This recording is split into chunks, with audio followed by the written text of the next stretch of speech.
What's going on, guys? Welcome back to another video. Still the same day. As you can tell, I'm wearing the same shirt. It's like 3 a.m.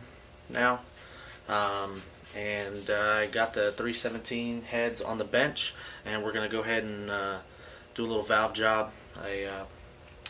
What do they call it? A valve lapping job. I'll go ahead and show you how I'm doing that. And let's see, what else? Did a little port work as well on the other head that's in that orange bucket. I don't know if you can see it over there, but it's kind of hard to do, and I also don't have all the tools. So I will lap the valves, and I'll show you how I'm doing that. And let's just go ahead and get into it.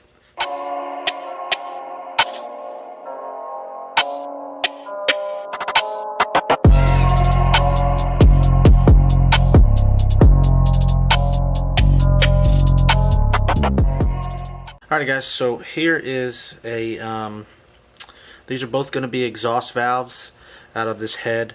I'll show you one that is not lapped, and then I'll show you one that is lapped. So I'm going to start off here with this valve. Let me, there we go.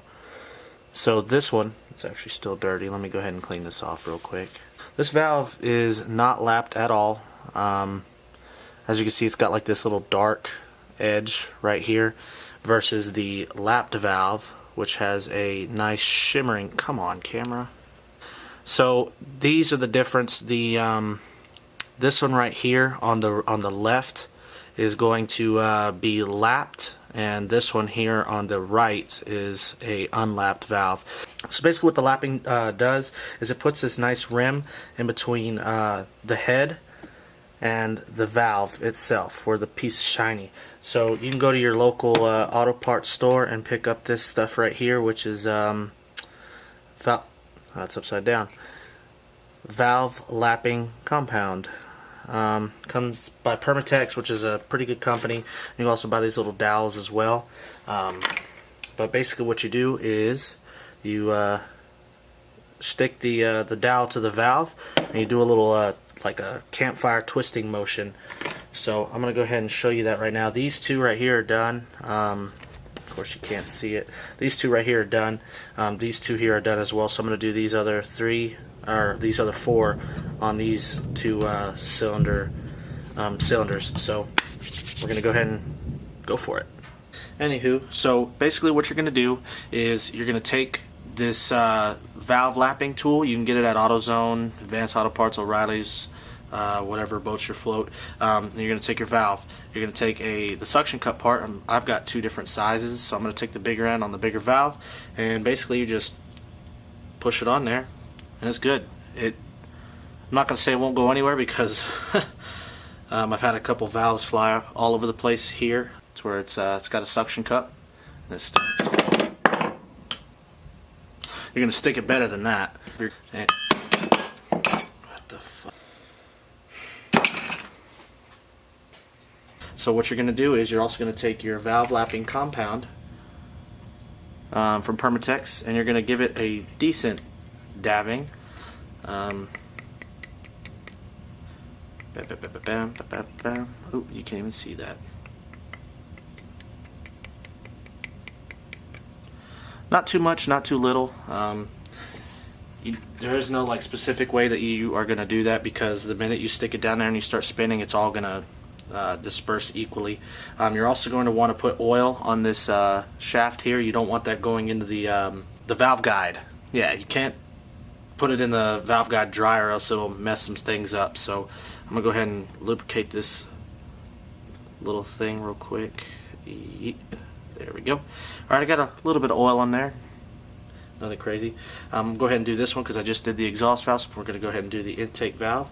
So you just stick it in the valve guide, like so. Don't force it. Alright, there's the lubrication we were looking for. So then, I don't know how well you can see this. I'm going to go ahead and try to zoom in here. Hopefully it doesn't ruin everything. So whenever you start spinning, that lapping compound is going to start coming out of the valve seat. So all you got to do is just act like you're starting a fire, and it should work pretty well. So here we go. Oh, and also one thing to note, you will hear the pitch difference in whenever it's grinding to when it's actually seated. Then you're going to want to lift it up and do it again some more, and then lift it up and do it again some more, but you'll hear what I'm talking about right now.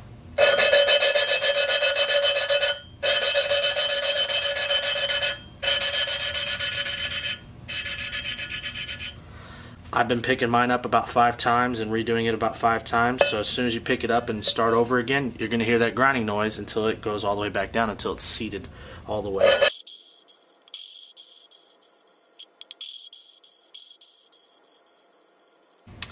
There we go. So that's how you lap a valve.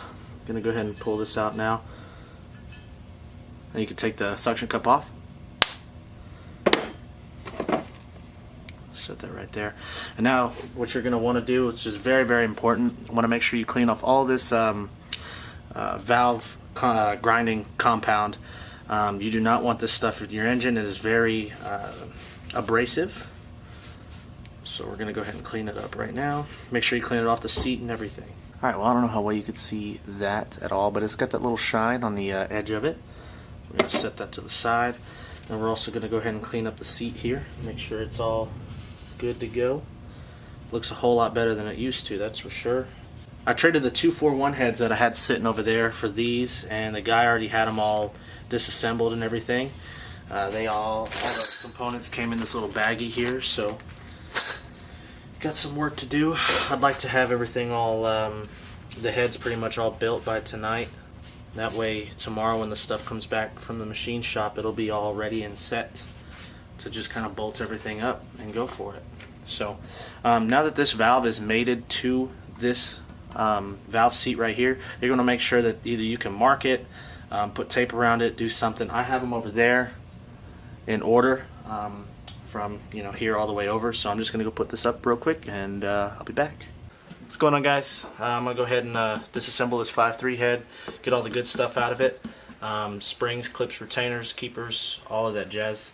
And then we're going to go ahead and transfer these springs and stuff over to the 317 6-liter heads.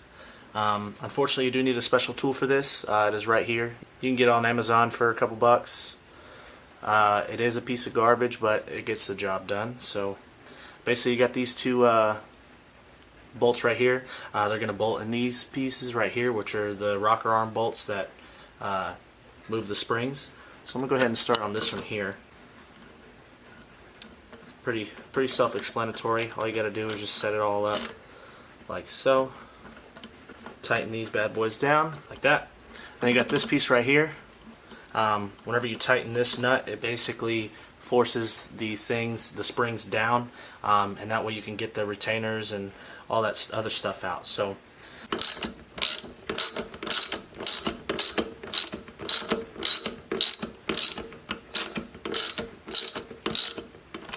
like so. Then grab you a magnet, pick up those clips via the magnet, and they should just pop right out. Yep, there you go. And then all you got to do is just loosen this puppy up.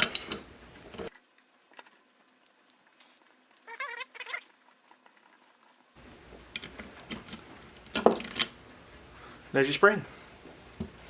Once you do that, you go ahead and pop these things loose.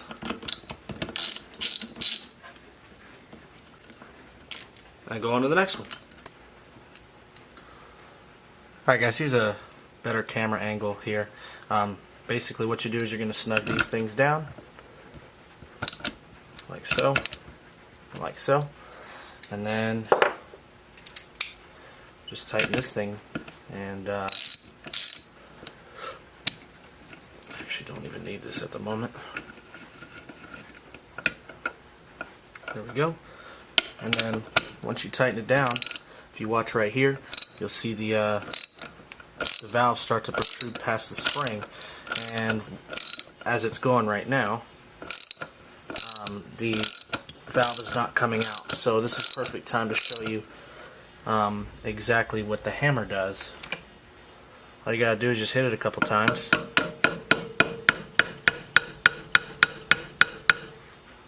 and then now it's free. It's not sitting in that seat anymore.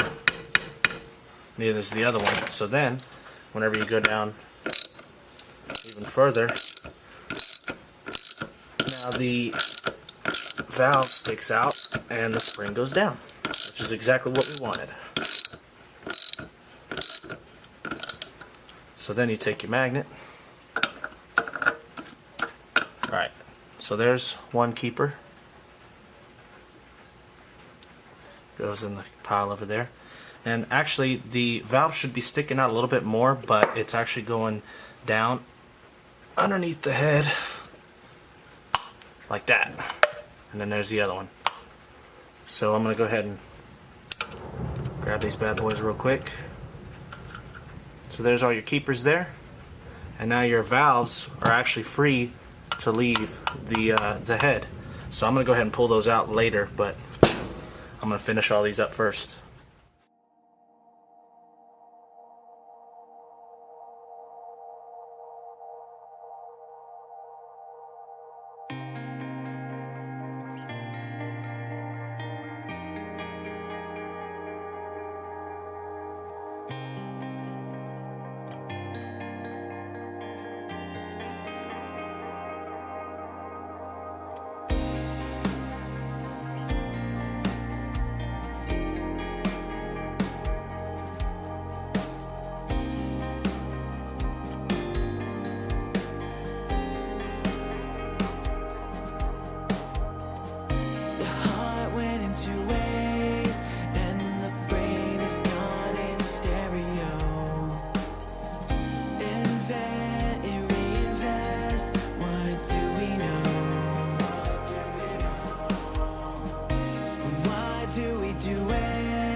Alrighty guys, that pretty much sums up the video. It's a lot of work whenever you put it, all together. It's all going to be time lapse for y'all, but it's taken me like 4.5, 5 hours. I'm due up for a shower now.